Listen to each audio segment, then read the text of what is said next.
আমরাও ছোটবেলা থেকে শুনে এসেছি কেয়ামত হবে আশুরার দিনে, অথচ এটা ভিত্তিহীন কথা। কেয়ামত হবে শুক্রবার, এটা সহিহ হাদিস দ্বারা প্রমাণিত, কিন্তু সেই শুক্রবারটা কোন মাসের কয় তারিখ হবে এই সংক্রান্ত একটাও বিশুদ্ধ হাদিস নাই। তো কোনো দিন ফজিলতের দিন হওয়ার অর্থ এটা না যে আমি নিজের থেকেও 2-4টা ফজিলত এর সঙ্গে যুক্ত করে দিতে পারবো। একজন মানুষ ভালো হতে পারে, সে ভালো, কিন্তু সে যা করে না আমি সেটাকে তার নামে চালিয়ে দিতে পারি না। তো আশুরার দিন ফজিলতের দিন, কোনো সন্দেহ নাই, কিন্তু আশুরার দিনে কেয়ামত হবে কি হবে না এটা নবী যেহেতু বলেন নাই, আমি আমার ধারণা থেকে, আমি আমার চিন্তা থেকে কখনোই এই দাবি করতে পারি না। তো কেয়ামত হবে শুক্রবার দিন, এটা নিশ্চিত, কিন্তু সেটা কোন মাসের কত তারিখ হবে এটা একজনই জানেন, তিনি কে? ইন্নাল্লাহ ইনদাহু ইলমুস সাআহ, নিশ্চয়ই আল্লাহর কাছেই রয়েছে কেয়ামতের জ্ঞান। এমনকি আল্লাহ রসুলকে পর্যন্ত প্রশ্ন করা হয়েছিল, জিবরিল আমিন আলাইহিস সালাম এসে নিজে প্রশ্ন করেছেন, মাতা সাআতু ইয়া রাসূলুল্লাহ, হে আল্লাহর রসুল কেয়ামত কবে হবে? আল্লাহ রসুল বলে দিতে পারতেন এটা আশুরার দিনে হবে, কিন্তু আল্লাহ রসুল সাল্লাল্লাহু আলাইহি ওয়াসাল্লাম বললেন, মাল মাসউলু আনহা বিআলামা মিনাস সাইল, যাকে প্রশ্ন করলা সে প্রশ্নকারীর চাইতে এই ব্যাপারে বেশি জানে না। অর্থাৎ আল্লাহ যেমন তোমাকে কেয়ামত ঠিক কোন বছরের কোন মাসের কত তারিখ হবে এই ইলম আল্লাহ যেমন তোমাকে দেয় নাই জিবরিল, একইভাবে আল্লাহ রাব্বুল আলামিন এই ইলম আমাকেও দেয় নাই, কারণ ইলমের মালিক কে? নবীজি গায়েবের অনেক বিষয় জানতেন, সন্দেহ নাই, কিন্তু ঠিক ততটুকুই জানতেন যতটুকু আল্লাহ জানিয়েছেন। আল্লাহ যা জানান নাই এর বাইরে গিয়ে নিজের থেকে তিনি কোনো কিছুই জানতেন না। এজন্য দেখবেন নবীদের ইতিহাস পড়লে মাঝে মাঝে অবাক লাগবে। ইয়াকুব আলাইহিস সালামের পুত্র ইউসুফ আলাইহিস সালাম ধারে কাছে এক কুয়ার মধ্যে পড়ে আছে, কিন্তু বাবা এখান থেকে টের পাচ্ছে না যে তার ছেলে সেই কুয়ার ভেতরে এখন জিন্দা অবস্থায় আছে। আমি যাই অথবা কাউকে পাঠাই, তারা কূপের ভেতর থেকে ইউসুফকে উদ্ধার করে নিয়ে আসুক। অথচ তার ঘর থেকে কূপ পর্যন্ত দূরত্ব কয় মাইলি হবে, কিন্তু এখান থেকে তিনি ইউসুফ আলাইহিস সালামের ব্যাপারে কোনো কিছু টের পাচ্ছেন না। কিন্তু ইউসুফ আলাইহিস সালাম যখন মিশরের আজিজ ও মিশর প্রধানমন্ত্রীর দায়িত্বে বসে আছেন, সেখান থেকে তিনি যখন তার ভাইদের কাছে নিজের জামা দিলেন, জামা দিয়ে বললেন এই জামাটা আমার বাবার কাছে নিয়ে যাও, এবং আশা করা যায় এই জামাটা যখন তোমরা তার কাছে নিবা তার চোখ ফিরে আসবে, দৃষ্টিশক্তি আবারও ফিরে আসবে ইনশাআল্লাহ। তাহলে কোথায় মিশর আর কোথায় ফিলিস্তিনের কেনান? যেই মাত্র ভাইয়েরা রওনা দিল, এখনো কত মাইল দূরে, কিন্তু ইউসুফ আলাইহিস সালামের বাবা ইয়াকুব আলাইহিস সালাম ফিলিস্তিনের কেনান থেকে বললেন, আমি আমার ছেলে ইউসুফের ঘ্রাণ পাচ্ছি। তাহলে স্বভাবতই প্রশ্ন জাগবে, এত দূর থেকে ঘ্রাণ পায় আর এত কাছে বাচ্চাটা পড়ে আছে, এখানে ঘ্রাণ পায় না, পার্থক্য কোথায়? অথচ ওই সময়েও নবী, ওই সময়েও নবী, দুইও সময়ে নবী। তাহলে কাছেরটার ঘ্রাণ পায় না আর দূরেরটার ঘ্রাণ পায়, আবার আগের টাইমে ঘ্রাণ পায় না, এত বছর পার হয়ে গেছে এরপরে গিয়ে ঘ্রাণ পায়, এটা কিভাবে সম্ভব? এখানেই বুঝে আসে নবীদের যত মহিমা আছে এগুলো কোনোটাই নবীদের নিয়ন্ত্রণাধীন না, এগুলো নিয়ন্ত্রণ করেন কে? মুজিজাও কোনো নবী চাইলেই দেখাতে পারেন না, যে মনে চাইলো ওই জাদুঘরদের মতো ভেলকি যেভাবে ইচ্ছা সেভাবে দেখাবেন না, বরঞ্চ কোন মুজিজা প্রকাশিত হবে, কখন প্রকাশিত হবে, এটাও কার ইচ্ছায়? আল্লাহর।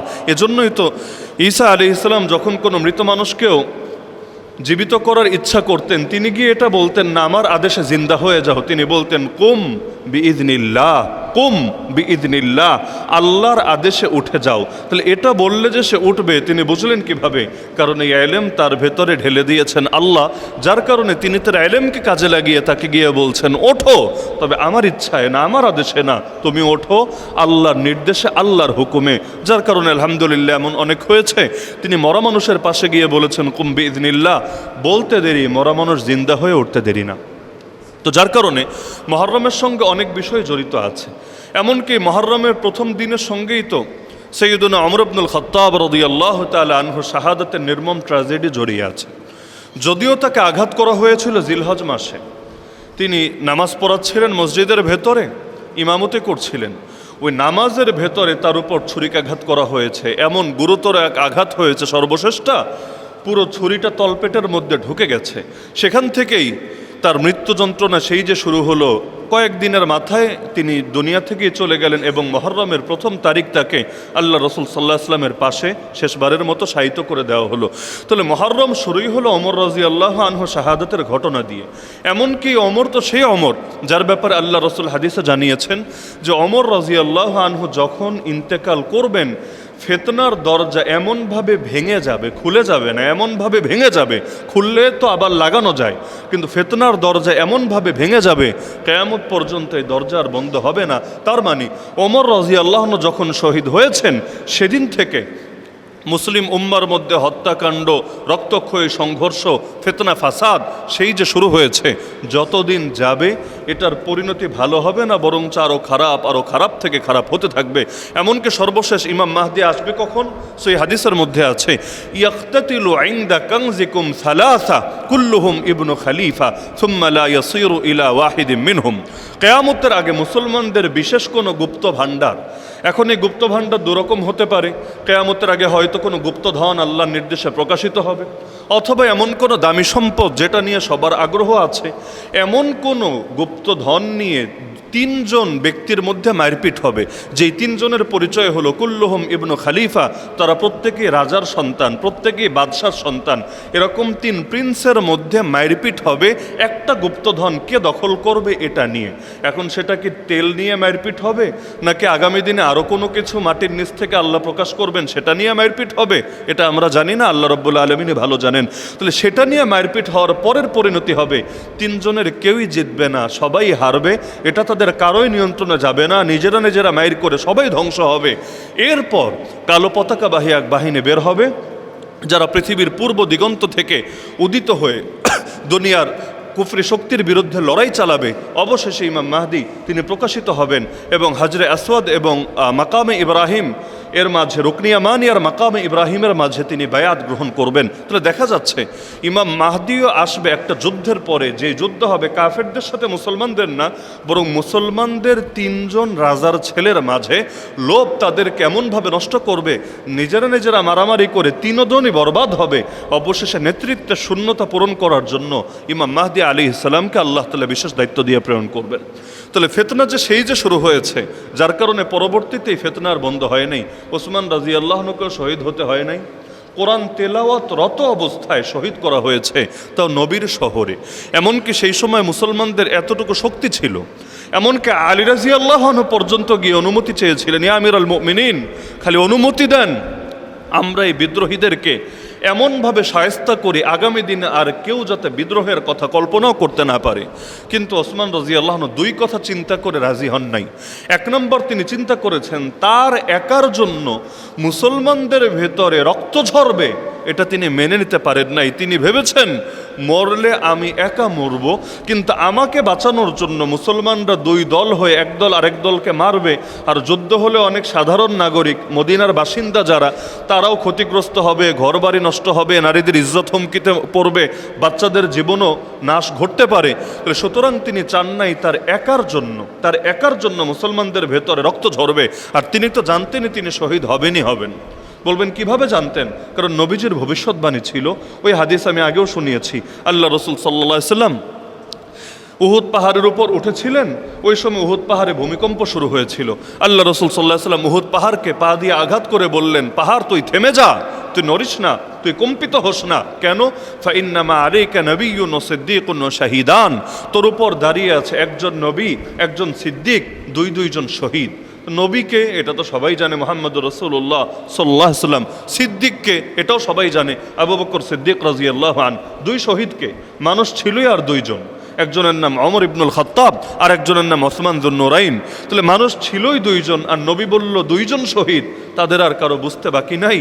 অবশ্যই দুদিন আগে বা পরে তারা শহীদ হবেনই হবেন, কারণ নবীর জবান থেকে যা একবার বের হয়েছে দুনিয়া উল্টে যেতে পারে, কিন্তু এর ব্যতিক্রম হওয়া কখনোই সম্ভব না। আর সাহাবীরা তো ডাইরেক্ট নবীর মুখ থেকে শুনছেন, সেখানে এটা কি সহিহ না জয়ীফ, এটা কি হাসান নাকি অন্য কোনো ক্যাটাগরি, এগুলো তো আর কোনো কিছু থাকে না। আমরা যারা পরে এসেছে, নবীর থেকে শুনি নাই, আমরা কোনো হাদিস শুনলে যাচাই করা লাগে আসলেই কি নবী বলেছেন নাকি নবীর নামে চালানো হয়েছে। কিন্তু যে ডাইরেক্ট নবীর জবান থেকে শুনছে, তার তো আর যাচাইয়ের কোনো কিছু নাই, তার কাছে সহি জয়ীব বলতে কোনো ভাগাভাগিও নাই। নবীর জবান থেকে যা বের হয় সবই সহি, তো তিনি সঙ্গে সঙ্গে বুঝে নিয়েছেন শহীদ তাকে হতে হবেই হবে। তো যেহেতু শহীদ হবেনি, অযথা মুসলমানদের ভেতর রক্ত ঝরানোর দরকার কি? আর দ্বিতীয় যে বিষয়টা চিন্তা করেছেন, যত যাই হোক জায়গাটা তো মদিনা, মক্কাও যেমন সম্মানিত, মদিনাও তো সম্মানিত। এজন্য তো আমরা দুটোকে একসঙ্গে বলি হারামাইন শরীফাইন, মানে মক্কাও হারাম তথা সম্মানিত, মদিনাও হারাম তথা সম্মানিত। হারাম শব্দটা দুই অর্থে ব্যবহার করি। কখনো হারাম বলতে বোঝাই নিষিদ্ধ, কবিরা গুনাহ, আর কখনো হারাম বলতে বোঝাই সম্মানিত। যখন বলি মসজিদে হারামে গিয়ে নামাজ পড়েছি, আমরা এটা বুঝি না নিষিদ্ধ মসজিদে গিয়ে নামাজ পড়েছি, বরং আমরা এটা বুঝি পৃথিবীর সবচাইতে সম্মানিত মসজিদে গিয়ে আমরা নামাজ আদায় করেছি। তাহলে মক্কাও হারাম, মদিনাও হারাম। তাহলে এই হারামের ভেতরে রক্ত ঝরবে শুধুমাত্র তাকে নিরাপত্তা দেওয়ার জন্য। তিনি এটা মেনে নিতে পারেন নাই, অবশেষে কোরআন তেলাওয়াতরত অবস্থায় তাকে শহীদ করা হয়েছে। তারপরে খলিফা হলেন আলী রাদিয়াল্লাহু আনহু। যদিও এখানে একটা বিষয় ক্লিয়ার করে বলে রাখি, কখনো কখনো মহব্বত মানুষকে গোমরা বানায়, কখনো হিংসা মানুষকে গোমরা বানায়। সবসময় এক জিনিসের কারণে মানুষ গোমরা হয় না, কখনো হিংসার কারণে গোমরা হয়। যেমন ইবলিস গোমরা হয়েছে আদম আলাইহিস সালামকে হিংসা করার কারণে, কাবিল বরবাদ হয়েছে তার ভাই হাবিলকে হিংসা করার কারণে।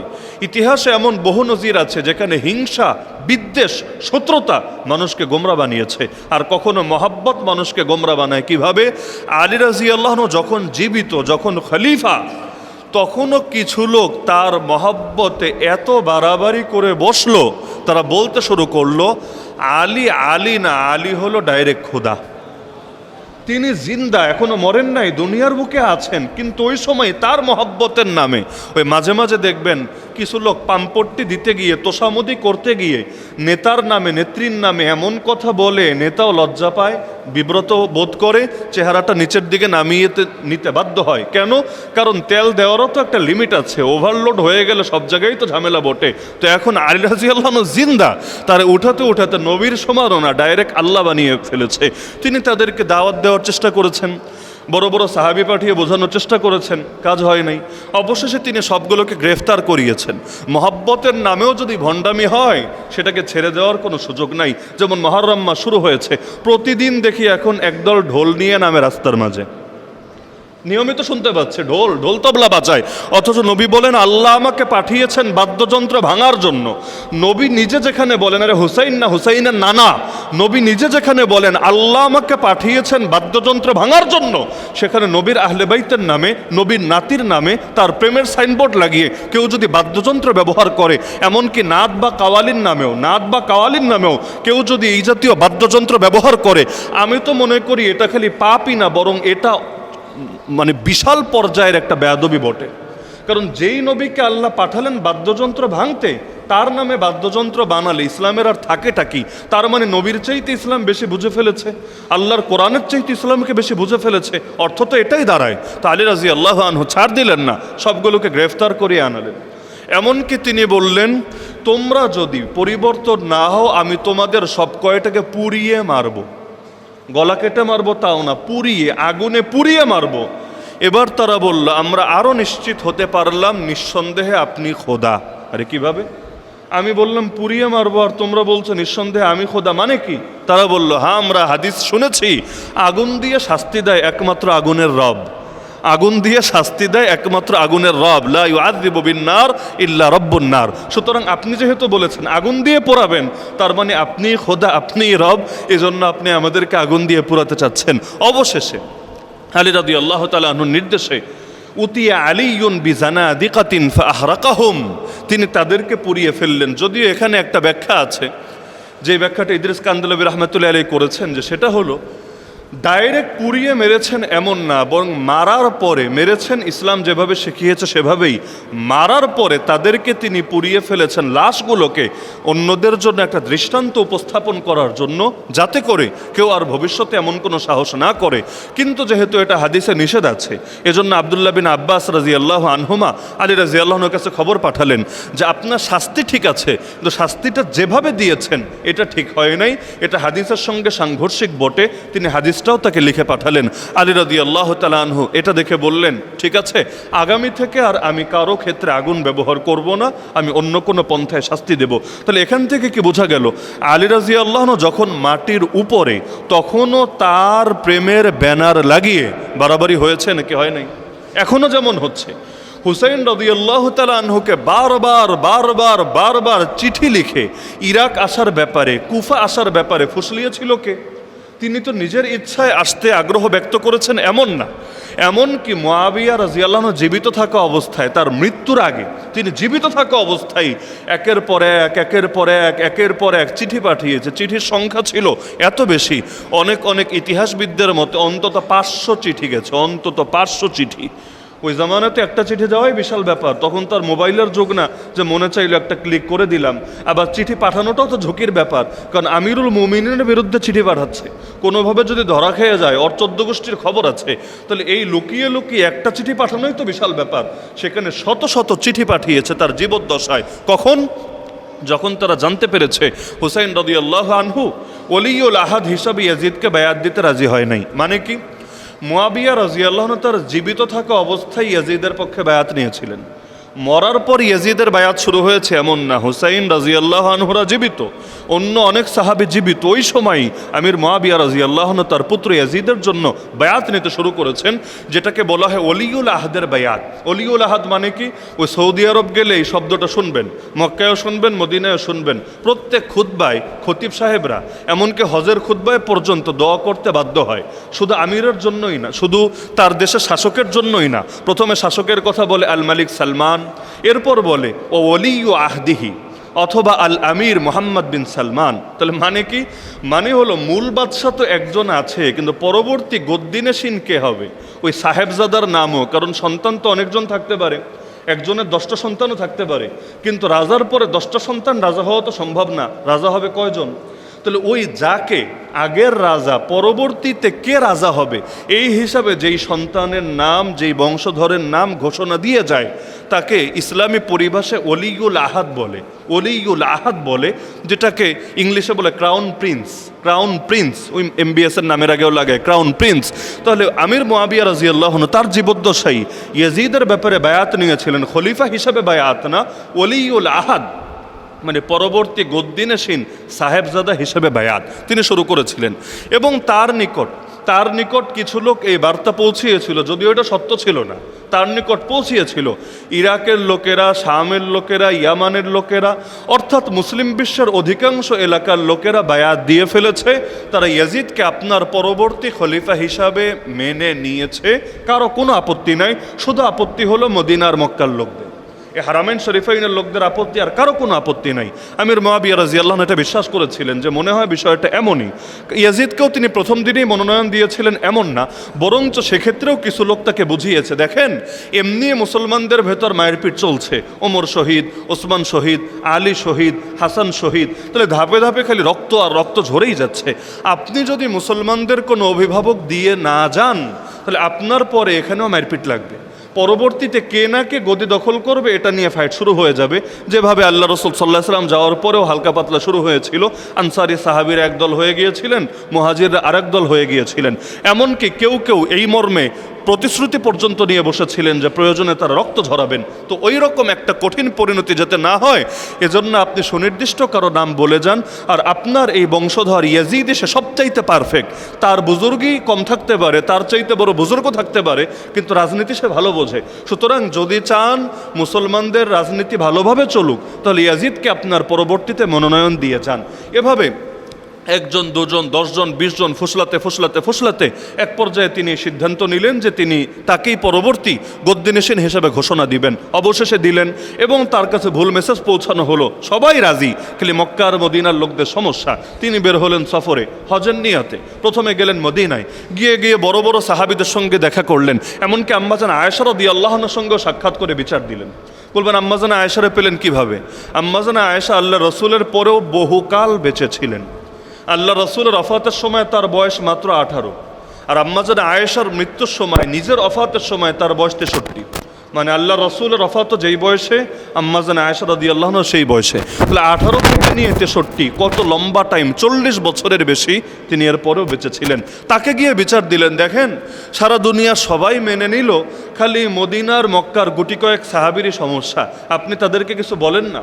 আম্মাজান আয়েশা রাদিয়াল্লাহু আনহা বললেন, আমি শুনেছি তুমি নাকি তাদেরকে হত্যার হুমকি দিচ্ছ, তাদেরকে গ্রেফতারির ভয় দেখাচ্ছ, তাদের সঙ্গে বিভিন্নভাবে তুমি খারাপ আচরণ করছো। মুআবিয়া রাদিয়াল্লাহু আনহু বললেন, না না, এটা ভুল বার্তা, আমি এরকম কোনো কিছু করি নাই, কিন্তু আমি চাচ্ছি তাদের থেকে বায়াত আদায় করতে, কারণ সবাই যখন দিয়েছে, গুটি কয়েক মানুষ না দিলে তো ঝামেলা বাঁধবে, ফিতনা হবে, তা আমি চাই না ফিতনা থাক এটা নিয়ে, সুতরাং আপনি রিকোয়েস্ট করেন তারা যাতে এটা গ্রহণ করে। আম্মা জান আয়েশা রাদিয়াল্লাহু আনহা বলেন, শোনো মুআবিয়া, আমি তোমাকে বিশেষভাবে ওসিয়াত করছি, তারা আল্লাহ রসুল সাল্লাল্লাহু আলাইহি ওয়াসাল্লামের কাছের মানুষ, এমনকি অনেকে আল্লাহ রসুলের আহলে বাইত, তুমি খবরদার তাদেরকে বোঝাতে পারো, কিন্তু তাদের সঙ্গে কিছুতেই তুমি খারাপ আচরণে যাবা না, হার্ড লাইনে কিছুতেই যাবা না, এটা তোমার প্রতি আমার ওসিয়াত। এই ওসিয়াতটা তিনি রেখেছিল না বটে। এজন্য আমির মুআবিয়া যতদিন জীবিত ছিলেন, ওই সাহাবী যারা তার পুত্রকে বায়াত দিতে রাজি হয় নাই, তাদেরকে গ্রেফতারও করা হয় নাই, তাদের বিরুদ্ধে কোনো অ্যাকশনও নেওয়া হয় নাই। হ্যাঁ, বারবার লোক পাঠিয়েছেন, নিজেও গিয়েছেন, সাক্ষাৎ করে করেও রিকোয়েস্ট করেছেন, যেমন আব্দুল্লাহ বিন জুবায়ের, আব্দুল্লাহ বিন ওমর, একইভাবে হোসেন রাদিয়াল্লাহু আনহু তাদের কাছে নিজেও গিয়েছেন, গিয়ে রিকোয়েস্ট করেছেন, সবাই মেনে নিল। আপনাদের সমস্যা কোথায়? তাদের কথা ছিল, দেখেন আমরা আপনাকে 3টা অপশন দিচ্ছি, এর বাইরে চতুর্থ কোনো অপশন মানার কোনো সুযোগই নাই। কোন 3 অপশন?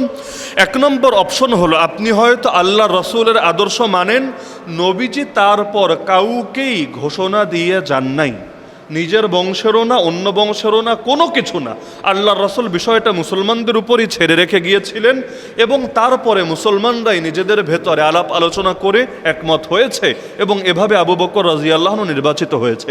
ডাইরেক্ট যদি নবী আবু বকরের নাম বলতেন, ইখতিলাফের কোনো সুযোগই ছিল না।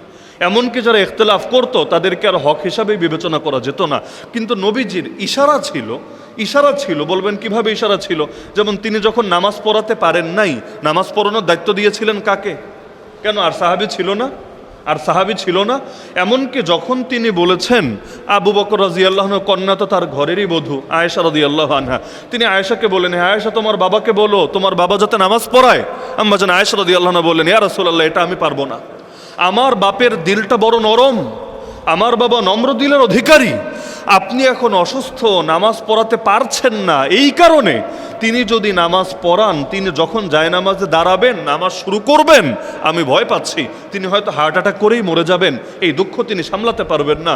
সুতরাং মেয়ে হিসাবে আমি আপনার কাছে এতটুকু রিকোয়েস্ট করতেই পারি, আমার বাপের জীবনটারে আপনি হুমকির মুখে ফেললেন না, কারণ বাপের দিলে নবীর প্রতি কি মহব্বত আছে এটা তিনি জানবেন না তো জানবেটাকে?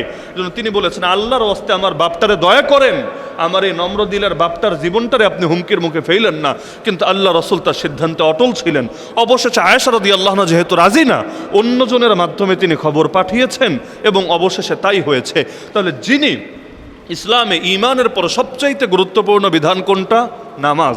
যিনি নামাজে নেতৃত্ব দিতে পারেন, তিনি বাকি যা কিছু আছে, যাকাত বলেন, হজ বলেন, বিচার বলেন, রাজনীতি বলেন, এগুলোতে আরও বেশি নেতৃত্ব দিতে পারবেন। তো যার কারণে আল্লাহ রসুলের এই আচরণটা এবং আরও বিভিন্ন দলিল দ্বারাই প্রমাণিত যে পরবর্তী খলিফা হিসাবে আবু বকর রাদিয়াল্লাহু আনহুকেই তিনি ইশারা দিয়ে গিয়েছিলেন। হ্যাঁ, এখন এমন কিছু পাগলও আছে যারা দাবি করে আল্লাহ রসুলের পরে খলিফা হওয়ার যোগ্য ছিল আলী রাদিয়াল্লাহু আনহু, এবং এটা তারা আলী রাদিয়াল্লাহু আনহু মহব্বতেই দাবি করে, শত্রুতার কারণে না। আহলে বাইতের প্রতি মহব্বত থেকে এই দাবিটা তারা করে যে নবীর পরে খলিফা হওয়ার যোগ্য ছিল আলী রাদিয়াল্লাহু আনহুই। দাবি করার একটা কারণ হলো, পরিবারতন্ত্র দেখতে দেখতে মাথার মধ্যে পরিবারতন্ত্র এমনভাবে ঢুকেছে, তারা ভাবে সবসময় মনে হয় গদি খালি এক পরিবারের মধ্যেই দখলে থাকে। কারণ রাজনৈতিক দলের দিকে তাকালেও দেখে ওই পরিবার আর পরিবারই চলে, যোগ্যতা এখানে ম্যাটার না। পীরদের মধ্যে তাকালেও দেখে, আরে পীরের মুরিদ যতই থাকুক, খলিফা যতই থাকুক, কিন্তু সাহেবজাদা যে হতে পারে না, পরবর্তীতে গদিও আর তার নসিবে জোটে না। আর সাহেবজাদা হলে যত বড় বকলম হোক, যত বড় অর্বাচীন হোক, গণ্ডমূর্খ হোক, ওই গদিয়ার বংশ থেকে বের হয় না। এভাবে দেখতে দেখতে এমনভাবে মাথায় সেট আপ হয়েছে, ভাবে নবীর পরে ওই দায়িত্ব মনে হয় তার পরিবারের মধ্যেই থাকবে, বাইরের কেউ মনে হয় এখানে দখলদারি করতে পারবে না। অথচ একবার চিন্তা করেন, আল্লাহর নবীর পরে আলী রাদিয়াল্লাহু আনহুই যদি খলিফা হওয়ার হকদার হতো, কথা বুঝেন, আসলেই যদি আলী রাদিয়াল্লাহু আনহু খলিফা হওয়ার হকদার হতো, তাহলে আলী রাদিয়াল্লাহু আনহু নিজে কেন আবু বকর রাদিয়াল্লাহু আনহুকে, ওমর রাদিয়াল্লাহু আনহুকে, ওসমান রাদিয়াল্লাহু আনহুকে এত দীর্ঘকাল পর্যন্ত মানলেন? কেন তাদের পেছনে নামাজ আদায় করলেন? কেন তাদের আদেশে জিহাদের ময়দানে পর্যন্ত গেলেন? কেন ওসমান রাদিয়াল্লাহু আনহু যখন বন্দী তাকে হেফাজত করার জন্য যুদ্ধের অনুমতি পর্যন্ত চাইলেন, যে অনুমতি দেন এগুলোর কল্লা উড়ায় দেই, এত কিছু করার দরকার কি ছিল? তাহলে কি আপনি বলতে চান আলী রাদিয়াল্লাহু আনহু অন্যায়ের সঙ্গে আপোষ করেছিলেন? আপনি কি বলতে চান তিনি যারা হকদার না, যারা জালেম, সেই জালেমের সঙ্গে হাত মিলিয়ে নিয়েছিলেন? যদি এটা বলেনি তাহলে আলীকে ভালোবাসলেন কই? উল্টো তার ইমেজরে বরবাদ করে ছাড়লেন। যেখানে হুসাইন রাদিয়াল্লাহু আনহু জিহাদের ময়দানে নামলেন, কেন? অন্যায়ের সঙ্গে আপোষ করবেন না, জুলুমের সঙ্গে আপোষ করবেন না, অযোগ্যকে গদি ছেড়ে দিবেন না, এ কারণে। তাহলে যেই কারণে হুসাইন রাদিয়াল্লাহু আনহু লড়াই করলেন, একই কারণে আলী রাদিয়াল্লাহু আনহু কেন লড়াই করলেন না? হুসাইন ইয়াজিদের বিরুদ্ধে নামতে পারলেন, আলী কেন আবু বকরের বিরুদ্ধে নামলেন না? আলী কেন ওমরের বিরুদ্ধে নামলেন না? আলী কেন ওসমানের বিরুদ্ধে নামলেন না? নাকি হুসাইনের ইমানে পাওয়ার ছিল, আলীর ইমানে পাওয়ার ছিল না? তাহলে আলী রাদিয়াল্লাহু আনহু মহব্বতের নামেও কেউ যদি এ কথা দাবি করে, তাহলে সে মূলত আলীকে অপমান করতে চায়, তার মর্যাদা বাড়াতে চায় না। এজন্য আল্লাহ রসুলের পরে খলিফা হওয়ার সবচাইতে হকদার ছিলেনই আবু বকর রাদিয়াল্লাহু আনহু।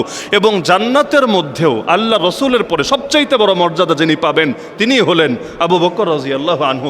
নবীর পরেই সিদ্দিকের মাকাম। আরে শহীদ রাখেন, আলেম রাখেন, নেককার রাখেন, বুজুর্গ রাখেন, সব পরে মিনান নবিয়্যিন ওয়াস সিদ্দিকিন ওয়াশ শুহাদাই ওয়াস সালিহিন। নবীর পরেই যার মাকাম তার নাম, নবীর পরেই যার মাকাম তার নাম সিদ্দিক। সিদ্দিক আমল বেশি করলেই কেউ সিদ্দিক হয় না, 1000 বছর আমল করেও সিদ্দিক হতে পারবে না যদি না তার ভেতরে বিশেষ গুণ থাকে। নবী আমলের দ্বারা হয় না, সিদ্দিক আমলের দ্বারা হয় না।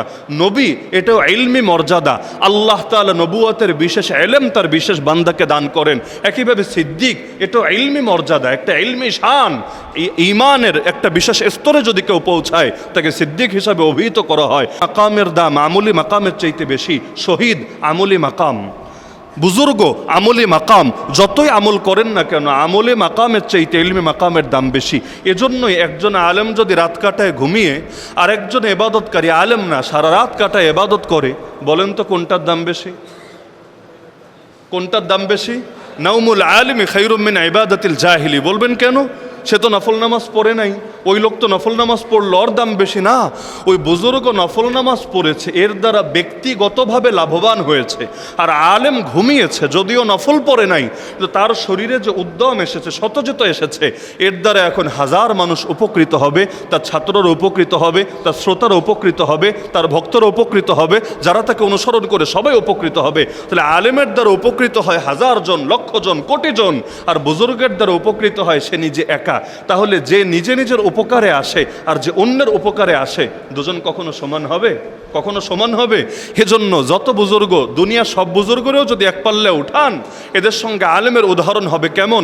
নবীজি জানিয়েছেন, আকাশে চাঁদ আর তারা যেমন, আকাশে চাঁদ আর তারা যেমন, দূর থেকে আপনি যদি বিবেচনা করেন তাহলে দেখতে কোনটা বড় দেখা যায়? আর ওই তুলনায় তারকাগুলোকে কেমন দেখা যায়?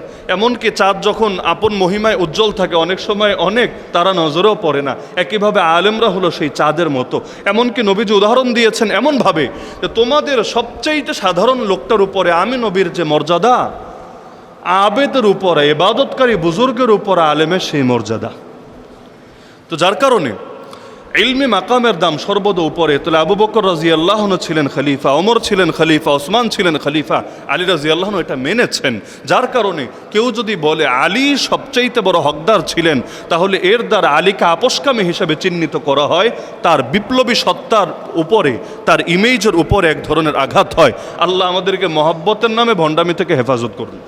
তাহলে এই যে আলী রাদিয়াল্লাহু তাআলা আনহু, ওই জামানায়ও তিনি তার খেলাফতের রাজধানীকে সরিয়ে নিয়ে গেলেন মদিনা থেকে ইরাকে। কেন? কারণ কিছুদিন আগে ওসমান রাদিয়াল্লাহু আনহুকে এখানে শহীদ করা হয়েছে। তিনি আশঙ্কা করছিলেন যে ফিতনার দরজা যেহেতু উন্মোচিত হয়েছে, আর ওমরের জামানায় হাদিস দ্বারা সব সাহাবীরা এটা জানতেন যে ওমর যখন মারা যাবে, ওই যে খুনোখুনি রক্তক্ষয়ী সংঘর্ষ শুরু হবে, কিয়ামত পর্যন্ত আর থামবে না। তো যার কারণে তিনি চান নাই আবারও নতুন করে নবীর শহরে এই হারাম শরীফের মধ্যে রক্তপাত ঘটুক। তিনি খেলাফতের রাজধানী নিয়ে গেলেন ইরাকে। এজন্য না ইরাকবাসীদের উপর বেশি আস্থা রেখেছেন, বরং এজন্য মারপিট যা হওয়ার বাইরে হোক, অন্তত নবীর শহরটা নিরাপদে থাকুক। আলহামদুলিল্লাহ, তার এই সিদ্ধান্ত সঠিক ছিল। তার এই সিদ্ধান্ত সঠিক ছিল। হ্যাঁ, আমরা এটা বলি না তিনি সব গায়েব জানতেন, কিন্তু আমরা এটা বলি মানুষের জ্ঞান এবং অভিজ্ঞতার দাম আছে। তিনি তার জ্ঞান এবং অভিজ্ঞতা দিয়ে বুঝেছিলেন মনে হয় একটা বড় ট্র্যাজেডি ঘটবে, অবশেষে ঘটেছে। ফজরের নামাজে যাচ্ছিলেন, ওই অবস্থায় রাস্তার মাঝে তাকে নির্মমভাবে শহীদ করা হয়েছে। কে শহীদ করেছে? কোনো কাফের না। কোনো কাফের শহীদ করলে তাও তো সান্ত্বনা ছিল। ওমর রাদিয়াল্লাহু এক কাফেরই শহীদ করেছে, আল্লাহ নবীর খাবারে এক কাফেরই বিষ মিশিয়েছে, মানানসই। কিন্তু ওসমানকেও কোনো কাফের হাতে মরতে হয় নাই, আলী রাদিয়াল্লাহুকেও কাফের হাতে শহীদ হতে হয় নাই, বরঞ্চ এই ঘাতকরাও ইসলামের নামই ব্যবহার করেছে। এমনকি আলী রাদিয়াল্লাহুকে যে মেরেছে সে তো ছিল এত পাক্কা বুজুর্গ, শুধু মানুষের বেশভূষা দেখেই ধোকা খায়েন না, এমন পাক্কা বুজুর্গ ও শেষ মুহূর্ত পর্যন্ত, কারণ হত্যার বদলে তারেও হত্যা করা হয়েছে, কিন্তু যতক্ষণ পর্যন্ত বেঁচে ছিল ইবনে মুলজিম খারেজি, শেষ মুহূর্ত পর্যন্ত আল্লাহর নামের জিকির করে গিয়েছে। এমনকি তার নামাজ ছিল এত লম্বা, এত খুশু বিশিষ্ট, তার ইবাদত ছিল এত গাম্ভীর্যপূর্ণ, অনেক সাহাবীরা অবাক হতেন, সুবহানাল্লাহ, এরকম সুন্দর ইবাদত, এরকম সুন্দর নামাজ ভাই কয়জনে পড়তে পারে? নবীর ভবিষ্যৎবাণী ছিল এটা, তাহকিরুনা সালাতাকুম মা সালাতিহিম ওয়া সিয়ামাকুম মা সিয়ামিহিম। এই খারেজিদের নামাজ হবে এমন, তোমরা ওদের নামাজ দেখলে নিজেদের নামাজকে তুচ্ছ মনে হবে, ওদের রোজা হবে এমন, ওদের রোজা দেখলে নিজেদের রোজাকে তুচ্ছ মনে হবে। কিন্তু নামাজ যত হোক, জিকির যত হোক, রোজা যত হোক, যদি তার আকীদার মধ্যেই খারেজি মতবাদ ঢোকে, তাহলে তার দ্বারা জান্নাতে সুসংবাদপ্রাপ্ত সাহাবী আলী রাদিয়াল্লাহু আনহু শহীদ হওয়ার ঘটনা ঘটতে পারে। যে আলীর ব্যাপারে নবী বলেছেন, মান কুনতু মাওলা ফাহাদা আলিয়ুন মাওলা, আমি যার মাওলা আলীও তার মাওলা। মাওলা আলী শুনলে অনেকে আবার শিরকের গন্ধ খুঁজে, মাওলা আলী শব্দ শুনলে অনেকে আবার শিরকের গন্ধ খুঁজে না। এমন এক ঝামেলা হয়েছে, মনে করেন শিয়ারা নবীরা নবী বইলে ডাকে, আমরা মনে হয় নবীরা নবীও বলতে পারবো না, আমাদের ইমান বরবাদ হয়ে যাবে। অনেকের সচেতনতার এই হলো অবস্থা, আল্লাহ হেফাজত করুক। আরে ভাই, মাওলানা যে বলেন, হুজুরদেরকে মাওলানা ডাকেন, ওই মাওলানার মধ্যে মাওলা নাই, না মানি হলো আমাদের, আর মাওলা মানি অভিভাবক। তো মাওলানা মানে আমাদের গার্জিয়ান, আমাদের অভিভাবক। তাহলে হুজুররে মাওলানা বলা যাবে, কিন্তু আলী রাদিয়াল্লাহুকে মাওলা বললে শিয়া হয়ে যাবে, ইমান থেকে বের হয়ে যাবে। এটার চাইতে বড় ভণ্ডামি কি হতে পারে? মাওলা শব্দের বহু অর্থ হয়, মাওলা শব্দের অর্থ গোলামও হয়, এমন গোলাম যারা আজাদ করা হয়েছে। মাওলা মানে খালি আল্লাহ না, এক শব্দের বহু অর্থ হয়, এক শব্দের বহু অর্থ হয়। নি'মাল মাওলা ও নি'মান নাসির, ওখানে আমরা আল্লাহরে মাওলা বলি, আবার মাওলানা বলে হুজুরদেরকে মাওলা বলি। আবার দেখবেন অনেক হাদিসে আন সাওবান মাওলা রাসূলুল্লাহি সাল্লাল্লাহু আলাইহি সাল্লাম, সাওবান রাদিয়াল্লাহু আনহু ছিলেন নবীর মাওলা। মানে কি? নবী তাকে গোলাম থেকে মুক্তি দিয়ে দিয়েছিলেন, যাও তোমার আর গোলামি করা লাগবে না। তাহলে এক শব্দের অনেক অর্থ হয়। তা আলী রাদিয়াল্লাহু আনহুকে মাওলা বললে কি ঈমান যাবে? ঈমান যাবে? হ্যাঁ, তারে যদি মাওলা বলে আল্লাহ হিসাবে, নাউযুবিল্লাহি মিন যালিক, তাহলে নিঃসন্দেহে ঈমান বরবাদ হবে। একইভাবে মসজিদের ইমামরে কি বলেন? মসজিদের ইমামরে কি বলেন?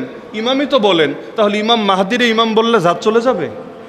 মসজিদের ইমামরে ইমাম বলা যাবে, রাষ্ট্রপ্রধানকে ইমামুল মুসলিমিন বলা যাবে, আর ইমাম মাহদির ইমাম বললে সব জাত চলে যাবে। আরে হাস্যকর কথা হয় কিভাবে? হ্যাঁ, শিয়ারা যেই চেতনা থেকে ইমাম বলে, ওদের 12 ইমামের আকীদা আছে, ওই চেতনা থেকে যদি আপনি ইমাম বলেন, যেই ইমামের দাম নবীর চাইতেও বেশি, নাউযুবিল্লাহি মিন যালিক, ওদের চোখে ইমামের দাম নবীর চাইতেও বেশি, ওই বিবেচনায় যদি বলেন, নিঃসন্দেহে সেটা ভণ্ডামি হবে। কিন্তু বৃক্ষ তোমার নাম কি? ফলে পরিচয়, শব্দ ব্যবহার করা যাবে। তা আলী রাদিয়াল্লাহু আনহুর ব্যাপারে নবী বলেন, আমি যার মাওলা আলী তার মাওলা। তাহলে যার ব্যাপারে এমন দামি হাদিস নবী বলেছেন, তার সঙ্গে আচরণ হয়েছে কি?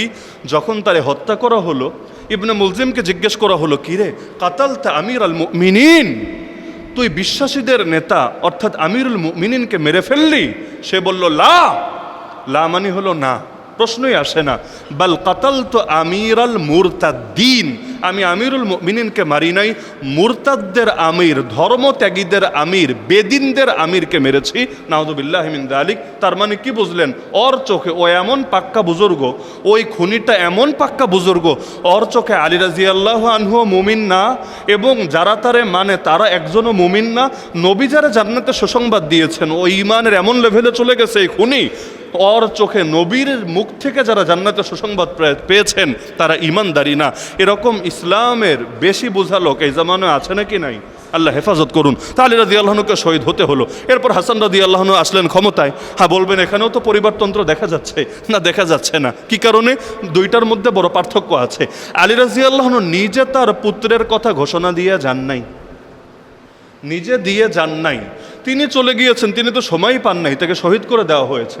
তারপরে মুসলমানরা সকলে মিলে বায়াত দিয়েছে হাসান রাদিয়াল্লাহু আনহুকে। এখানে আলী রাদিয়াল্লাহু আনহু কোনো দায় নাই। এমনকি হাসানকে যখন বায়াত দেওয়া হচ্ছে তিনিও নিতে চান নাই, অবশেষে নিয়ত রাখেন নাই। মাত্র 6 মাস, যে 6 মাসেও কোনো কাজ করতে পারেন নাই, কারণ ওদিকে মুআবিয়া রাদিয়াল্লাহু আনহুর পক্ষ থেকে একের পর এক হামলা হচ্ছে, যুদ্ধ চলছে, ঝামেলা জড়াচ্ছে। অবশেষে 6 মাসের মাথায় তিনি সন্ধি করে দায়িত্ব থেকে সরে গেলেন। আর তিনি যে সন্ধি করবেন এটা বুখারীর হাদিসে আছে।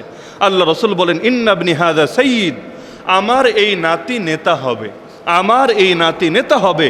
ওয়ালা আল্লাহ ইউসলিহু বিহি বাইনা ফিআতাইন মিনাল মুসলিমিন, আল্লাহ তার মাধ্যমে মুসলমানদের দুই দলের মধ্যে সন্ধি করাবে। কত আগের কথা, নবী গেলেন কবে আর হাসান দায়িত্বে আসলেন কবে। আলহামদুলিল্লাহ এই হাদিসও বাস্তবায়ন হয়েছে তার মাধ্যমে। তিনি যদিও তিনি অযোগ্য ছিলেন না, হাসান রাদিয়াল্লাহু আনহু অযোগ্য ছিলেন, তিনি খলিফা হিসেবে দায়িত্ব পালন করলে দায়িত্ব পালন করতে পারতেন না, বহুত ভালো পারতেন, কিন্তু তিনি মুসলমানদের লড়াই থামানোর জন্য, রক্তক্ষয়ী সংঘর্ষ বন্ধ করার জন্য নিজে দায়িত্ব থেকে সরে গেলেন। তবুও হিংসুকের হিংসা থেকে বাঁচতে পারলেন না। কিছু লোক টার্গেট করে তাকে খাবারের সঙ্গে বিষ মিশিয়ে নির্মমভাবে শহীদ করে দিল। যদিও হাসানকে এই দেশের মুসলমানরা বেশি স্মরণ করে না, নাম একসঙ্গে বললে হয়তো দুইটা বলে হাসান হুসাইন, কিন্তু এমনি হাসানকে বেশি স্মরণ করে না। এই যে মহররম শুরু হলো, ঢোল নিয়ে মিরপুরে রাস্তাঘাটে একদল নেমে গেল হুসাইনের স্মরণে, 10 মুহররম পিঠ থেকে রক্ত ঝরাবে, হ্যাঁ হুসাইন, হ্যাঁ হুসাইন বলে। কিন্তু হাসানের নামে কবে তারা এভাবে মাতম করে? কেন করে না? জিজ্ঞেস করেন এদেরকে, হাসান শহীদ হয়েছে কোন মাসের কয় তারিখ বলতো বেটা? অধিকাংশ এটাও বলতে পারবে না। হুসাইনের শাহাদাতের তারিখ তো বলতে পারবে, আশুরার দিন এমনিও মনে থাকে, আলাদা মনে রাখা লাগে না। কিন্তু হাসান শহীদ হয়েছে কোন মাসের কয় তারিখ জিজ্ঞেস করেন, বলতেই পারবে না। কেন পারবে না? কারণ হুসাইনের স্মরণে তারা যখন পিঠ থেকে রক্ত ঝরায়, হুসাইনকে যেহেতু শহীদ করা হয়েছে রক্ত ঝরিয়ে, তারাও পিঠ থেকে রক্ত ঝরায়, তারা ভাবে এর দ্বারা হুসাইনের সঙ্গে সাদৃশ্য হচ্ছে। কিন্তু হাসানকে তো রক্ত ঝরিয়ে মারা হয় নাই, খাবারে বিষ মিশিয়ে মারা হয়েছে। এখন যদি হাসানের জন্য মাতম করে, হায় হাসান, হায় হাসান, হায় হাসান, তাহলে 1-2 চামচ করে বিষও তো মাঝে মাঝে মুখে দেওয়া লাগবে, কারণ সেখানে রক্তের বদলে রক্ত, এখানে তো বিষের বদলে বিষ দেওয়া লাগবে। ওরা ভালো মতোই জানে পিঠ থেকে 2-4 ফোঁটা রক্ত বের করলে সমস্যা নাই, মরবে না, সর্বোচ্চ দাগ পড়বে। কিন্তু হাসানের মহব্বত দেখাতে গিয়ে 1-2 চামচ বিষ খাইলে সব চেতনা, সব ভণ্ডামি এমনি বের হয়ে যাবে। লাস্টে বেঁচেই যদি না থাকে আর ভণ্ডামি করবে কিভাবে? এজন্য হাসানের ওফাতের দিনটারই স্মরণ রাখে নাই, তার শাহাদাত দিবসকেই পাবলিক ভুলে গিয়েছে। এমনকি মজার বিষয়, অনেকে ভাবে, অনেকে বা অধিকাংশ লোক ভাবে আলী এবং ফাতেমা রাদিয়াল্লাহু আনহুমার বাচ্চা মনে হয় 2টাই, বা অন্তত ছেলে মনে হয় 2টাই, হাসান আর হুসাইন। অথচ এটাও ভুয়া। হাসান এবং হুসাইন রাদিয়াল্লাহু আনহুম আরেকজন ভাই আছে যার নাম মুহসিন। কি নাম? হাসান, হুসাইন, মুহসিন। আরও 2 বোন আছে, এক বোনের নাম জাইনাব আর এক বোনের নাম উম্মে কুলসুম। এক বোনের নাম জাইনাব আর এক বোনের নাম উম্মে কুলসুম। তাহলে বাচ্চা হলো 5 জন, কিন্তু স্মরণ রেখেছে 2 জনকে। কারণ যেখানে চেতনা ব্যবসা ভালো চলে, বাঙালিরা সেখানে খুঁজে পাওয়া যায় ভালো। আর যেখানে চেতনা ব্যবসা চলে না, মুহসিনের নাম দিয়ে আর কি চেতনা বিলাবে, সেটা দিয়ে আর পকেট কিভাবে ভরবে, এজন্য মুহসিনের নামটা পর্যন্ত মুখে আনে না। অথচ মুহসিন রাদিয়াল্লাহু আনহু সম্মানিত, অস্বীকার করার কোনো সুযোগ নাই। আল্লাহ রাব্বুল আলামিন তাদের সবাইকে জান্নাতে সুউচ্চ মাকাম দান করুন। এমন কি মজার বিষয় হলো, হুসাইন রাদিয়াল্লাহু আনহুর 4 স্ত্রী থেকে তার যতগুলো বাচ্চা ছিল, মানুষ বাচ্চার নাম কিন্তু কোনো একটা চেতনা থেকেই রাখে। স্বাভাবিক, বাচ্চার নাম এমনি সলিমুদ্দিন কলিমুদ্দিন রাখে না, একটা চেতনা থেকেই রাখে। না হলে তো বাচ্চার নাম কেউ ফেরাউনও রাখতে পারতো, আবু জাহালও রাখতে পারতো, রাখে তো না। মির্জাফরও তো রাখে না। অথচ জাফর নাম কিন্তু খারাপ না, মীর তো বংশ, জাফর নাম তো খারাপ না। নবীর সাল্লাল্লাহু আলাইহি সাল্লামের একজন সাহাবী ছিলেন না জাফর, যাকে আমরা চিনি, জান্নাতে ডানা মেলে উড়ে বেড়াচ্ছেন, জাফর তাইয়ার, নাম তো খারাপ না। কিন্তু মানুষ যখন নাম রাখে, এই নামের মর্যাদা আছে কতটুকু, এটা নিয়ে কোনো বিতর্ক আছে কিনা, এগুলো চিন্তা করেই নাম রাখে। হুসাইন রাদিয়াল্লাহু আনহু বাচ্চাদের নামগুলো একবার দেখেন। তার এক বাচ্চার নাম মুহাম্মদ, বুঝলাম মুহাম্মদ সাল্লাল্লাহু আলাইহি সাল্লামের মহব্বত তার দিলে আছে। এক বাচ্চার নাম ইব্রাহিম, বুঝলাম জাতির পিতা ইব্রাহিম আলাইহিস সালামের মহব্বত তার দিলের মধ্যে আছে। এক বাচ্চার নাম আবু বকর, এক বাচ্চার নাম ওমর। কি বুঝলেন? আবু বকর রাদিয়াল্লাহু আনহুকে তারা জালেম মনে করতেন, ওমর রাদিয়াল্লাহু আনহুকে তারা দখলদার মনে করতেন। আর আবু বকর আর ওমরের মহব্বত আছে বলেই তো নিজের বাচ্চার নামও আবু বকর রেখেছেন, ওমর রেখেছেন। তাহলে আজকে যারা আহলে বাইতের মহব্বতের ব্যানার লাগিয়ে আবু বকর ওমর রাদিয়াল্লাহু আনহুকে গালিগালাজ করেন, নাউযুবিল্লাহি মিন যালিক, আপনারা বেশি আহলে বাইতকে চেনেন নাকি আহলে বাইত তাদেরকে বেশি চেনেন? একটাবার আপনি চিন্তা করেন। কারণ নিজের বাচ্চার নাম পর্যন্ত রেখেছেন আবু বকর, বাচ্চার নাম রেখেছেন ওমর, এমনকি বাপ মায়ের নামে বোনের নামেও বাচ্চার নাম রেখেছেন। তার 2 বাচ্চার নাম আলী, হুসাইনের 2 বাচ্চার নাম আলী। এখন আলী বললে তো দুইটাই দৌড় দিবে, আলাদা করবে কিভাবে? এজন্য আলাদা করেছে, সিনিয়র আলী, জুনিয়র আলী। আরবিতে বড়কে বলে আকবর, ছোটকে বলে আসগার। এজন্য একজনকে ডাকা হতো আলী আকবর আর একজনকে আলী আসগার। 2 বাচ্চার নাম রেখেছেন বাপের নামে। এক মেয়ের নাম রেখেছেন ফাতিমা, আর এক মেয়ের নাম রেখেছেন জয়নাব। জয়নাব তার বোনের নাম, ফাতেমা তার মায়ের নাম। তাহলে নাম থেকেও কিন্তু অনেক কিছু বুঝে আসে। তাহলে হুসাইন রাদিয়াল্লাহু তাআলা আনহু, যে প্রসঙ্গে আমি বলছিলাম যে তারা আমির মুয়াবিয়াকে 3টা প্রস্তাব দিয়েছিলেন। 1 নম্বর প্রস্তাব, আপনি আপনার পরে কারো নাম বলার দরকার নেই, আল্লাহ রাসূল যেভাবে অস্পষ্ট রেখেছেন আপনি এভাবে রাখেন, বাকিটা আপনার পরে মুসলমান বুঝে নেবে ইনশাআল্লাহ। দ্বিতীয়, যদি আপনি দ্বিতীয় অপশনে আসতে চান, দ্বিতীয় অপশন হলো আবু বকর যা করেছেন আপনি তা করেন। আবু বকর রাদিয়াল্লাহু তাআলা আনহু তারপরে এমন একজনের নাম ঘোষণা করেছেন যিনি তার রক্তের আত্মীয় না, তার বংশ না। আবু বকর রাদিয়াল্লাহু আনহু তারপরে নাম ঘোষণা করেছেন কার? ওমর রাদিয়াল্লাহু আনহু। ওমর আবু বকরের কি হন? ছেলে, নাতি, ভাতিজা, ভাগিনা? কিছুই তো না। আপনি নাম বলতে চাইলেও, পরবর্তী গদ্দিনেশন ঘোষণা দিতে চাইলে এমন কাউরে দেন যে আপনার পুত্র না, আপনার নাতি না, আপনার ভাগিনা ভাতিজা না, বরং আপনার বংশের বাইরে যোগ্য। আর এরকম বহুত যোগ্য এখনো আছে। ইয়াজিদ তো নবীরাও দেখে নাই, অথচ কত সাহাবিও তখনও জিন্দা আছে। তাহলে আপনি অন্য কোনো যোগ্য ব্যক্তির নাম ঘোষণা করেন। আর এইটাও যদি ভালো না লাগে, সর্বশেষ অপশন আপনার জন্য, সেটা হলো আপনি কয়েকজনকে দায়িত্ব দিয়ে যান। ওমর রাদিয়াল্লাহু আনহু 6 জনকে দায়িত্ব দিয়েছিলেন, 6 জনকে, যে আমার পরে তোমরা 6 জন পরামর্শ করে পরবর্তী খলিফা নিয়োগ দিবা। নিজেদের মধ্যেও হতে পারে, বাহির থেকেও হতে পারে। আর তার ছেলে আব্দুল্লাহ বিন ওমরকে দায়িত্ব দিয়েছে, তুমি এই 6 জনকে হেল্প করবা।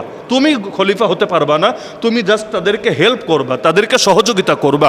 ব্যাস, তারা 6 জন পরামর্শ করে খলিফা নির্বাচন করেছেন ওসমান রাদিয়াল্লাহু আনহুকে। তিনি বলেন, আপনি এরকম একটা কমিটি বানায় দিয়ে যান, একটা পরিষদ বানায় দিয়ে যান মুসলমানদের আস্থাভাজন লোক দিয়ে, তারা পরেরটা ঠিক করবে। আর এর বাইরে 4 নম্বরে যায়েন না, কারণ সেটা হলো ইসলামী ধারানা, খেলাফতে রাশেদার ধারানা, নবীজির ধারানা, সেটা হলো রোম আর পারস্যের ধারা। রোম আর পারস্যে পরিবারতন্ত্র চলে, রাজতন্ত্র চলে। সুতরাং ইসলামের মধ্যে আপনি নতুন কিছু ঢুকাতে যায়েন না, বারবার বলেছেন। কিন্তু মুআবিয়া রাদিয়াল্লাহু আনহু চিন্তা করেছেন যে রাজনৈতিক সিদ্ধান্ত হিসাবে দরকার নাই, আমি এভাবে অস্পষ্ট রেখে যাব, না হলে পরবর্তীতে মারপিট হতে পারে, দাঙ্গা হাঙ্গামা হতে পারে। তিনি তার ছেলের নামে ঘোষণা দিয়ে গেলেন। কিন্তু হুসাইন রাদিয়াল্লাহু তাআলা আনহু তিনি মনে করতেন এক্ষেত্রে 3টা মাসালা মাথায় রাখবেন। 1 নম্বরে তিনি মনে করতেন ফাসেক, যে কাফের না, ফাসেক তো বুঝেন, পাপাচারী ব্যক্তির নেতৃত্ব বৈধ না। তিনি মনে করতেন কেউ যদি ভালো মানুষ নেতা হয়, পরবর্তীতে পাপে লিপ্ত হয়, তাহলে শৃঙ্খলার স্বার্থে তার বিরুদ্ধে বিদ্রোহ করা যায় না। কিন্তু যে আগ থেকেই পাপাচারী, আগ থেকেই বিভিন্ন কবিরা গুনায় প্রকাশ্যে জড়িত, ওই ব্যক্তির নেতৃত্বই বৈধ হতে পারে না। তাহলে হুসাইন রাদিয়াল্লাহু আনহু যে ইয়াজিদের বিরুদ্ধে অবস্থান নিয়েছিলেন, এটা বিদ্রোহ ছিল না, মাথায় রেখেন। ইসলামের দৃষ্টিতে বাগাওয়াত বা বৈধ শাসকের বিরুদ্ধে বিদ্রোহ হারাম, স্পষ্টভাবে হারাম। কিন্তু হুসাইন রাদিয়াল্লাহু আনহু যে তার বিরুদ্ধে অবস্থান নিলেন, এটা বৈধ শাসকের বিরুদ্ধে বিদ্রোহ ছিল না, বরঞ্চ তার দৃষ্টিতে ইয়াজিদ শাসক হওয়ার উপযুক্তই না, তার নেতৃত্ব বৈধই না। এমনকি তাকে 1000 জন না 1,00,000 জনও যদি বায়াত দেয়, সে কিছুতেই আমিরুল মুমিনিন হতে পারে না। 1 নম্বর। 2 নম্বরে তিনি যে হাদিসকে সামনে রেখেছেন, নবী বলেছেন অন্যায় দেখলে 1 নম্বর কাজ মুখ না হাত। অন্যায় দেখলে 1 নম্বর কাজ মুখ না হাত। মান রাআ মিনকুম মুনকারান ফালিয়ুগাইয়িরহু বিয়াদি, তোমাদের মধ্যে যে অন্যায় দেখবে সেজন্য হাত দিয়ে অন্যায়কে প্রতিরোধ করে, না পারলে মুখ দিয়ে প্রতিবাদ করে, তাও না পারলে অন্তর দিয়ে পরিকল্পনা করে। তিনি মনে করতেন আমাদের হাতের এখনো এই শক্তি আছে, এই সক্ষমতা আছে, আর মদিনাবাসী মক্কাবাসী তার সাথেই আছে। এদেরকে নিয়ে আমি হাত ব্যবহার করে এই অন্যায়কে রুখে দিতে পারবো। আর 3 নম্বরে তিনি সবচাইতে বেশি কঠোরতা করেছিলেন এ কারণে যে আমার নানার আদর্শকে অক্ষুণ্ণ রাখতে হবে। ইসলামের মধ্যে কাফেরদের হুসাইনের আদর্শকে ঢুকতে দেওয়া যাবে না, কোনো তন্ত্রমন্ত্র ঢুকতে দেওয়া যাবে না। আল্লাহ নবী এবং খোলাফায়ে রাশেদিনের আদর্শ, সেখানে শাসক কিভাবে নির্বাচিত হবে নির্দিষ্ট তরিকা আছে। এর মধ্যে রাজতন্ত্র পরিবারতন্ত্র নাই। রাজতন্ত্র পরিবারতন্ত্র রোমকদের ভেতরে চলে, পারসিকদের ভেতরে চলে। সুতরাং কাফেরদের আদর্শ মুসলমানদের ভেতরে চলতে পারে না। আজকে যারা হুসাইনের নাম বলে বলে মুখে ফেনা তোলেন, একবার চিন্তা করেন আপনারা মাতমের নামে যা করেন, এই কয়টা এগুলো ইসলাম থেকে এসেছে আর কয়েকটা বিধর্মীদের থেকে এসেছে। আপনি চিন্তা করেন এই ঢোল তাবলা যে বাজাচ্ছেন, ঢোল তাবলা বাজিয়ে শোক পালন করা, এটা ইসলামী আদর্শ নাকি এটা কাফেরদের আদর্শ? যেই হুসাইন অবস্থান নিলেন, কাফেরদের আদর্শ মুসলমানদের ভেতরে ঢুকতে দিবে না, আর তার নাম নিয়ে আপনি কাফের আদর্শ মুসলমানের ভেতরে ঢুকাচ্ছেন। এমনকি আপনি চিন্তা করেন হুসাইন রাদিয়াল্লাহু আনহু আদর্শ যদি এটা হয়, ইসলাম থাকবে আলাদা, কুফর থাকবে আলাদা, ইসলামী আদর্শ ভিন্ন, কুফরি আদর্শ ভিন্ন, একটার ভেতর আরেকটা ঢুকতে দেওয়া যাবে না। তাহলে পহেলা বৈশাখে যারা মঙ্গল শোভাযাত্রা করে, ওরা কি হুসাইনের পক্ষে না ইয়াজিদের পক্ষে? আপনি চিন্তা করেন যারা বাংলাদেশের মধ্যে বিভিন্ন অপসংস্কৃতি ঢুকায়, 31st নাইট ঢুকিয়েছে, ভ্যালেন্টাইন্স ডে ঢুকিয়েছে, এমনকি ওয়ার্ল্ড কাপের নামেও বহুত নোংরামি করা, শুধু খেলা দেখা না, বহু নোংরামি করাকে ঢুকিয়েছে। এগুলো কি ইসলামিক কালচার থেকে গ্রহণ করেছে নাকি কাফেরদের কালচার থেকে গ্রহণ করেছে? অথচ হুসাইনের আদর্শ হলো ইসলামী আদর্শে ভিন্ন কিছু ঢুকতেই দেওয়া যাবে না। এমনকি হুসাইন ময়দানে বের হয়েছে খেলাফতে রাশেদাকে পুনরুদ্ধার করার জন্যে, অন্য কোনো কারণ নাই। মনে রাখবেন আমির মুয়াবিয়াও খলিফায়ে রাশেদ ছিলেন না, খুলাফায়ে রাশেদিন ছিলেন 4 জন, এবং তারা 30 বছর শাসন করবে, নবীর ভবিষ্যৎবাণী। 30 বছর পরে যারা আসবে তারা যে খুলাফায়ে রাশেদিন হবে না, আল্লাহ নবীর ভবিষ্যৎবাণী দ্বারাই প্রমাণিত। আমির মুয়াবিয়া রাদিয়াল্লাহু আনহুকে যেন আমির বলি, আমির, খলিফা বলি না। খলিফা মুয়াবিয়া বলেন না, আমির মুয়াবিয়া বলেন। কেন খলিফা না বলে আমির কেন বলছেন? হ্যাঁ, ওই আলোচনায় আমি যাব না, খেলাফতে রাশেদা কারে বলে আর অন্য ইমারত কাকে বলে, দুটোর মধ্যে পার্থক্য কী, সেটা আজকে আমি আলোচনায় যাব না, রাষ্ট্রবিজ্ঞানের আলোচনা, ভিন্ন টপিক সেটা। কিন্তু খলিফায়ে রাশেদদের যে আদর্শ ছিল, হুসাইন চেয়েছিলেন সে আদর্শকে পুনরুদ্ধার করতে। তাহলে আজকে যারা হুসাইনের নাম বলে বলে মুখে ফেনা তুলে ফেলে, খেলাফতে রাশেদা আল্লাহর জমিন, আল্লাহর দিনকে সারা দুনিয়াব্যাপী মুসলমানদের বৈশ্বিক নেতৃত্ব প্রতিষ্ঠা করার জন্য তাদের কি অবদান আছে? আর হুসাইন তো নেমেছিল ইয়াজিদের বিরুদ্ধে। ইয়াজিদ তো তাও তখনও পর্যন্ত কেউ তারে কাফের বলে নাই। ইয়াজিদের বিরুদ্ধে হুসাইন যখন নেমেছে, ইয়াজিদের পাপী বলেছে, জালেম বলেছে, অন্যায়কারী বলেছে, তখনও কেউ কাফের, বেঈমান, নাস্তিক বলে নাই। অথচ আজকে মুসলমানদের প্রথম কেবলা কাফেরদের হাতে চলে গিয়েছে। আজকে মুসলমানদের অধিকাংশ জমিন কাফেরদের নিয়ন্ত্রণে চলে গিয়েছে। তাহলে হুসাইনের নাম বলে বলে মুখে ফেনা তুলে ফেলেন, জামানের ইয়াজিদদের বিরুদ্ধে মাঠে কবে নামবেন? আরে জামানার তো খালি ইয়াজিদ না, জামানার আবু জাহালরা মাথাচাড়া দিয়েছে, জামানার ফেরাউনরা মাথাচাড়া দিয়েছে। তাহলে কেউ যদি হুসাইনের নাম মুখে নেয়, তাকে অন্যায়ের বিরুদ্ধে আপোষহীন হতেই হবে। যেখানেই অন্যায় সেখানেই প্রতিবাদ, যেখানেই অন্যায় সেখানেই প্রতিরোধ। এমনকি সে যেই হোক না কেন, অন্যায়কারী যেই হোক, দেখার টাইম নাই। সাহাবীর পুত্র তাতে কি? ইয়াজিদ তো সাহাবীর বেটা, আরে সাহাবীর বেটা হোক আর যার বেটা হোক, যদি নবীর পুত্র কেনান হয়, সেই কেনানের বিরোধিতা করা আমাদের ইমানে ফরজে আইন। তো যার কারণে কেউ যদি সাহাবীর পুত্র হয় কিন্তু সে অন্যায়ের পক্ষে হয়, জুলুমের পক্ষে হয়, কুফরি আদর্শের পক্ষে হয়, তাহলে তার বিরুদ্ধে বিপ্লবে নেমে আসা এটা মুসলমানদের ইমানের দায়িত্ব। তাহলে কেউ যদি দেখেন ইয়াজিদের পা চাটে, জামানার ইয়াজিদদের পা চাটে, আর মুখে সারাদিন হায় হোসাইন করে, বুঝবেন ও আস্ত একটা ভণ্ড, আস্ত একটা ব্যবসায়ী। হুসাইনের নাম নিতে চাইলে প্রত্যেক যুগের ইয়াজিদের বিরুদ্ধে আপনাকে দৃপ্ত কণ্ঠস্বর থাকতে হবেই হবে। এমনকি শক্তি যত কম হোক, হুসাইনের কি শক্তি ছিল? যেই কয়জন নিয়ে কারবালার প্রান্তরে তিনি, তার মোকাবেলায় 5000-এর বাহিনী চলে এসেছে, আর তারা কয়জন? মাত্র কয়জন? কিছুই তো করার সুযোগ নাই। কিন্তু সেখানেও তো তিনি আপোষ করেন নাই। অথচ তাকে অফার দেওয়া হয়েছিল, চলো বিন জিয়াদের কাছে, ওবায়দুল্লাহ বিন জিয়াদের কাছে গিয়ে তুমি ইয়াজিদের উদ্দেশ্যে বায়াত দিবা। তিনি বলেছেন প্রশ্নই আসে না। 3টা অপশন, এর বাইরে চতুর্থ কোনো অপশন নাই।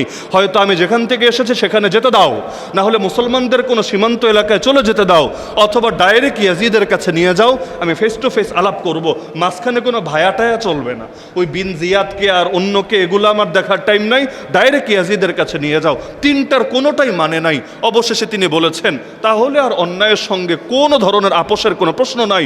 অবশেষে শহীদ হয়েছেন। এমনকি তার গর্দান কেটে একটা থালার ভেতরে নিয়ে সেটা হাজির করা হয়েছে সেই জালেম ওবায়দুল্লাহ বিন জিয়াদের সামনে। এমনকি সে তার হাতে একটা ছুরি ছিল, এটা দিয়ে খোঁচা দিচ্ছিল বারবার তার চেহারায়, আর টিটকারি মারছিল তার চেহারা নিয়ে। সেখানে উপস্থিত একজন সাহাবী ছিলেন, আনাস রাদিয়াল্লাহু আনহু, বিখ্যাত সাহাবী। তিনি চিৎকার করে বলেন, আরে জালেম, তুই এখন তোর ছুরি দিয়ে যেই জায়গায় আঘাত করছিস, আমি আল্লাহর নবীকে নিজ চোখে দেখেছি ঠিক ওই জায়গায় চুমু খেতে, এমনকি আল্লাহর কসম করে বলছি নবীর চেহারার সঙ্গে যার চেহারার সাদৃশ্য সবচাইতে বেশি দেখেছি তিনি হলেন এই হুসাইন। অথচ সেই হুসাইনের চেহারা নিয়ে তুই টিটকারি মারছিস, তার চেহারার ওই পবিত্র জায়গায় তুই খোঁচা দিচ্ছিস, এর চাইতে বড় আফসোসের বিষয় মুসলমানদের জন্য কি হতে পারে? তাহলে এই যে ট্র্যাজেডিগুলো ঘটলো, অথচ আল্লাহ নবী সাল্লাল্লাহু আলাইহি ওয়াসাল্লাম স্পষ্ট বলেছেন হুসাইন মিন্নি ওয়া আনা মিন হুসাইন, তিরমিজির হাদিস, হুসাইন আমার, আমি হুসাইনের, হুসাইন আমার থেকে, আমি হুসাইনের থেকে। যে ব্যক্তি হুসাইনকে মহব্বত করে আল্লাহ তারে মহব্বত করবেন ডাইরেক্ট। এমনকি নবী নিজে বলেন আল্লাহুম্মা ইন্নী উহিব্বুহুমা, হে আল্লাহ আমি আমার এই দুই নাতিকে ভালোবাসি, ফাহিব্বাহুমা, সুতরাং আপনিও তাদেরকে ভালোবাসেন, ওয়াহিব্বা মান ইউহিব্বুহুমা, এবং যারা তাদেরকে মহব্বত করে আপনিও তাদেরকে মহব্বত করেন। নবীজি বলেন মান আহাব্বাহুমা ফাকাদ আহাব্বানি, যে আমার এই দুই নাতিকে ভালোবাসলো সে আমাকে ভালোবাসলো, ওমান আবগাদাহুমা ফাকাদ আবগাদানি, আর যে ব্যক্তি তাদেরকে ঘৃণা করলো সে আমাকে ঘৃণা করলো।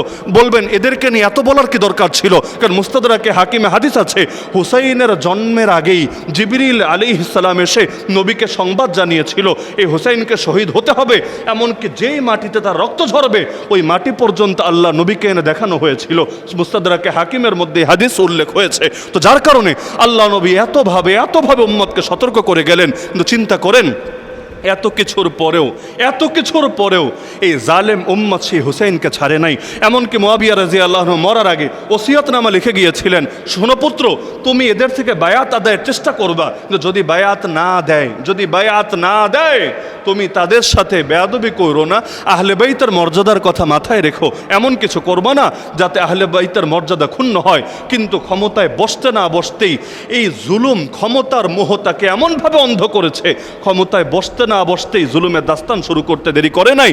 আজও তো বহুত মানুষ এমন যখন মাজলুম থাকে এক রূপ, আর যখন কোনোভাবে গদি পায় আরেক রূপ।